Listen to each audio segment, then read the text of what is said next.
You think you know everything about trading places? Think again. This 1983 comedy holds secrets so wild, they'll make your jaw drop. From real laws created because of this movie to Hollywood legends who almost joined the cast, these 20 facts will completely change how you see Dan Aykroyd and Eddie Murphy's masterpiece. Number 20. 3 cities became one movie. Magic Trading Places wasn't just filmed in one location, it was a cross-country production that fooled everyone. The crew shot Philadelphia's historic streets for that authentic East Coast feel, then moved to New York for those luxurious interior mansion scenes. But here's the kicker. When things got too complicated, they packed up and headed to Los Angeles sound stages to recreate what they couldn't capture on location. Most viewers never realized they were watching 3 different cities seamlessly blended together. The logistics of this Tri-City production were absolutely insane. The Philadelphia sequences required permits for Rittenhouse Square and the Union League, while New York demanded access to exclusive Upper East Side mansions that cost thousands per day just to enter. When weather delays and location conflicts started eating into the budget, the producers made a bold decision to rebuild entire New York interiors on Hollywood sound stages. The result was so convincing that even film critics couldn't tell which scenes were real locations versus elaborate sets. Number 19. A tennis court sparked. This entire story, the whole concept for Trading Places, came from the most unexpected place. Screenwriter Timothy Harris was watching 2 brothers arguing during a tennis match when inspiration struck. Their bitter dispute over nature versus nurture became the foundation for the Duke brothers' cruel experiment. That casual afternoon at the tennis court would eventually become a $90 million box office hit that changed comedy forever. Harris later revealed that the brothers weren't just casually debating. They were having a heated argument about whether their family's success came from good genes or hard work. One brother insisted their wealth was inherited intelligence, while the other argued it was all about opportunity and environment. Harris sat courtside, completely captivated by this real-life philosophical battle that perfectly captured America's class divide. He rushed home and started writing what would become one of the most socially conscious comedies ever made. Number 18. Writers got drunk with real Wall Street traders. To capture the wild world of 1980s finance, the screenwriters didn't just research from books. They hit the bars. Timothy Harris and Herschel Weingrod spent countless nights drinking with actual commodities traders, soaking up their stories, slang, and the cutthroat mentality that defined Wall Street. Those late-night sessions gave us some of the most authentic trading floor dialogue ever put on film. The writers discovered that these traders lived in a completely different reality from normal people. After the markets closed, they would hit exclusive bars and brag about destroying competitors, manipulating prices, and making more money in a single day than most people earned in a year.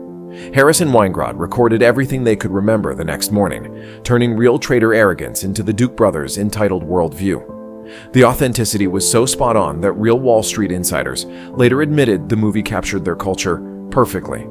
If you're loving these insane behind-the-scenes secrets, smash that subscribe button, because we're just getting started. The facts coming up will blow your mind, especially what happened at number 1. Number 17. Jamie Lee Curtis made up her accent. On the spot, when Jamie Lee Curtis had to perform as a Swedish exchange student, she had 0 preparation time. The accent you hear in the film, she invented it during filming, and it came out completely German instead of Swedish. Nobody corrected her because it was so convincing, and Curtis was too embarrassed to admit she had no idea what a Swedish accent actually sounded like. The fake accent became one of the movie's most memorable moments. Curtis later confessed that she panicked when director John Landis suddenly called action without giving her time to prepare the accent. She had studied some European languages in school, but Swedish wasn't one of them, so she just started talking in what she thought sounded vaguely Scandinavian. The crew was laughing so hard at her improvised performance that Landis decided to keep it exactly as she delivered it. What should have been an embarrassing mistake became one of her most quoted scenes, proving that sometimes the best acting comes from pure instinct and terror. Number 16. Curtis lived in Marlene Dietrich's legendary apartment while filming in New York. Jamie Lee Curtis didn't stay in some basic hotel room. She actually lived in the Park Avenue apartment that once belonged to Hollywood icon Marlene Dietrich. Imagine waking up every morning in the same space where one of cinema's greatest stars once called home. Curtis later said, the experience felt surreal, like she was channeling old Hollywood glamour for her performance.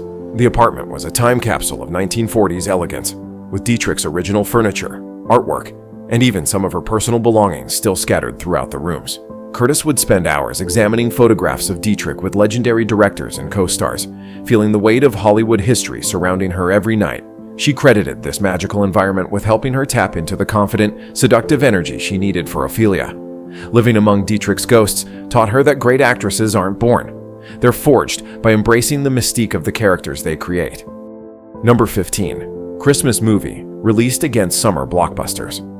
Here's something that makes zero sense. Trading Places is essentially a Christmas movie, but Paramount released it in June 1983. They threw it directly into competition with Return of the Jedi and Superman 3, two of the biggest blockbusters of the year. Somehow, this holiday comedy managed to stay in the top 10 for 17 straight weeks, proving that great storytelling beats seasonal timing every single time.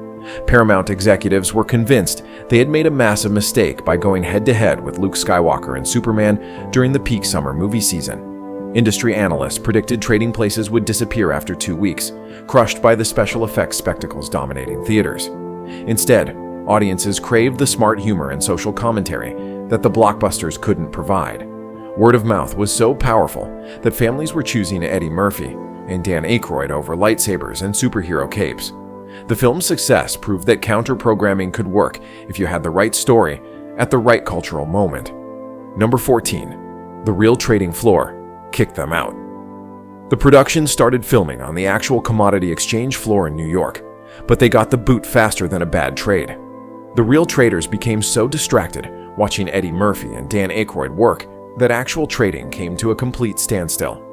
We're talking about millions of dollars in frozen transactions because everyone wanted to watch the movie magic happen.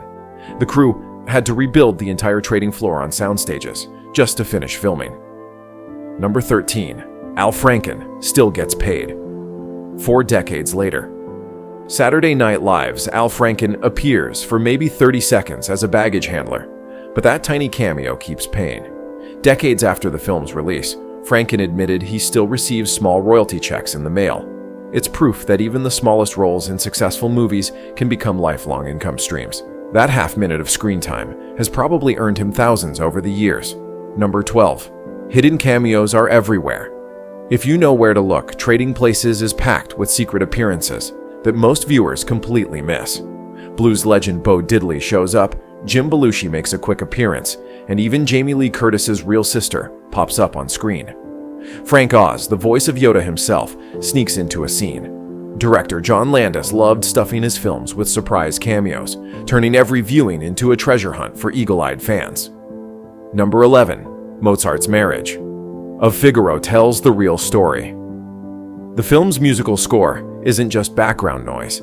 It's telling you the entire plot through classical music. Composer Elmer Bernstein weaved Mozart's The Marriage of Figaro throughout the movie, an opera specifically about servants outsmarting their masters. Every time you hear those classical notes, Mozart is literally narrating the story of the little guys beating the powerful elite. It's genius-level storytelling that most people never notice. Number 10. Giancarlo Esposito. Before he became Gus Fring, years before Breaking Bad made him a household name, Giancarlo Esposito appears briefly as one of Eddie Murphy's jail cellmates.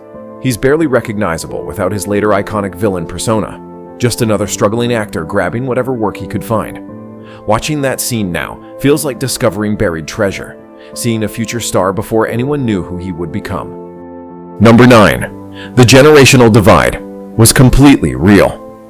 The age gap between the cast members created genuine confusion on set. Eddie Murphy and Dan Aykroyd had absolutely no idea who veteran actors Ralph Bellamy and Don Ameche were, despite their decades of Hollywood success. Meanwhile, the older actors were completely clueless about these young Saturday Night Live stars everyone was suddenly talking about. This real-life disconnect actually enhanced their on-screen chemistry. Number 8. Don Ameche was supposedly dead director. John Landis wanted Don Ameche for Mortimer Duke, but assumed the veteran actor had passed away years earlier. When someone told Landis that Ameche was not only alive, but still actively working, he immediately cast him. The role revitalized Ameche's career so dramatically that he won an Academy Award just 2 years later for Cocoon. Sometimes the best casting choices come from your biggest assumptions being completely wrong. Number 7. G. Gordon Liddy almost played the villain Watergate conspirator. G. Gordon Liddy was seriously considered for the role of Clarence Beeks, the corrupt insider trader. Imagine one of America's most notorious political criminals playing a movie criminal. The casting would have added an extra layer of real-world controversy to an already provocative film. Instead, Paul Gleason got the part and delivered one of the most hated villains in comedy history. Number 6. Jamie Lee Curtis fought against Hollywood. Typecasting, the studio executives didn't want Jamie Lee Curtis because they saw her as nothing more than a scream queen from horror movies. Curtis had to fight tooth and nail to prove she could handle comedy, and her performance became one of the film's greatest strengths. She transformed from horror icon to comedy gold, showing Hollywood that actors shouldn't be trapped by their previous roles. Number 5. Richard Pryor's tragedy changed everything.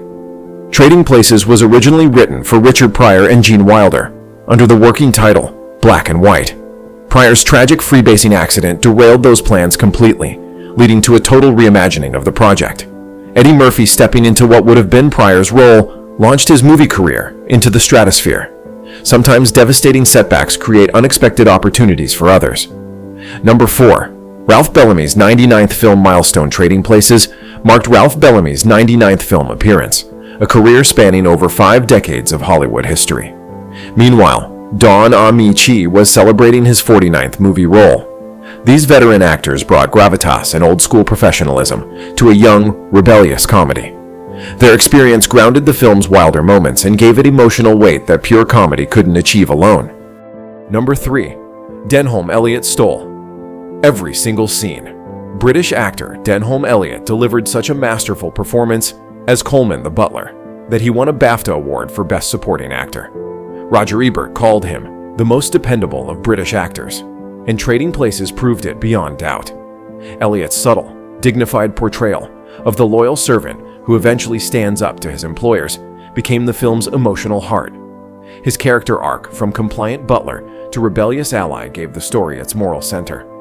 What made Elliott's performance truly extraordinary was his ability to convey decades of suppressed dignity with just a raised eyebrow or perfectly timed pause. He understood that Coleman wasn't just a servant. He was a man who had watched the Duke brothers' cruelty for years, silently judging their moral bankruptcy while maintaining professional composure. When Coleman finally rebels by helping Lewis and Billy Ray, Elliott played it not as sudden revenge, but as the inevitable uprising of a man who had simply reached his limit. His final scenes, where he serves the Duke brothers their comeuppance with the same formal politeness he'd shown for years, became masterclasses in understated acting. Number 2. Eddie Murphy almost never got cast. When producers suggested Eddie Murphy for the lead role, director John Landis literally asked, "Who's Eddie Murphy?" This was before Murphy became a global superstar, when he was just another Saturday Night Live cast member. Paramount had to convince Landis to even meet with Murphy, and that reluctant meeting launched one of the most successful comedy careers in Hollywood history. The biggest stars sometimes come from the most unexpected places. The audition process was even more dramatic than anyone realized at the time. Murphy walked into Landis's office knowing this could be his big break, but Landis was openly skeptical about casting an unknown SNL performer in a major motion picture. Murphy had prepared extensively, studying the character and developing Billy Ray's street-smart persona, but Landis initially seemed more interested in established movie stars. It wasn't until Murphy started improvising, bringing that raw, magnetic energy that would later make him famous, that Landis realized he was witnessing something special. That single audition didn't just land Murphy the role. It essentially created the template for his entire film career, establishing the confident, quick-witted character that would define him for decades. Number 1. This movie actually changed federal law. The most shocking fact about Trading Places is that it literally rewrote American financial regulations. The insider trading scheme that the Duke brothers pull off was so realistic and detailed that Congress used it as a blueprint for what to ban. The 2010 Dodd-Frank Act specifically outlaws the exact type of commodities manipulation shown in the film, directly citing Trading Places as inspiration. This comedy didn't just entertain audiences. It exposed real financial vulnerabilities and forced lawmakers to close dangerous loopholes. Few movies have ever had such a direct impact on federal legislation. Trading Places proved that great entertainment can also be a force for real-world change, turning a hilarious revenge story into a catalyst for financial reform. The Duke brothers' scheme was so clever that it taught regulators exactly what criminals might attempt in real life. What started as a simple story about switching two men's lives became a masterclass in comedy, social commentary, and apparently, financial education for Congress. Trading Places remains timeless because it is understood that the best comedy comes from revealing uncomfortable truths about power, privilege, and the systems that keep people in their designated places. Did any of these secrets surprise you? Drop a comment about which fact blew your mind the most, and don't forget to check out our other deep dives into classic movie mysteries that Hollywood never wanted you to discover.